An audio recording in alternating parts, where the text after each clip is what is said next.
Local activist group Old Growth Revolution have established an old-growth logging blockade on a Forest Service road north of Revelstoke. The blockade is inspired by and in support of the Fairy Creek blockade on southern Vancouver Island.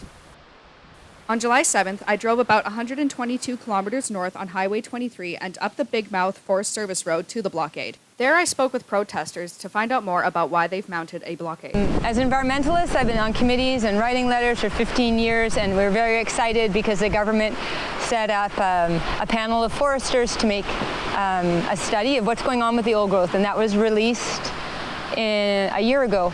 And it's clearly stated the government research panel on on old growth forests said you've got to stop logging, you've got to protect these ecosystems, and nothing's happened, nothing's changed. And it's called talk and chop.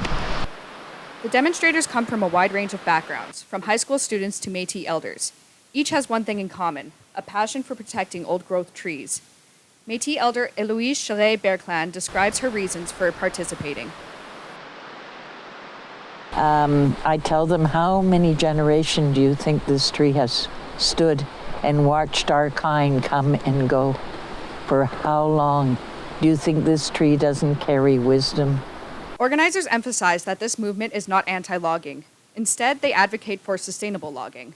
Revelstoke resident Roy Luxmore feels forest policy reforms can make a difference. What is the value of trees that are in the forest, and I realize the importance of the forest industry and have friends and family that are involved in that, and certainly there really is a place for forestry, and that's very important.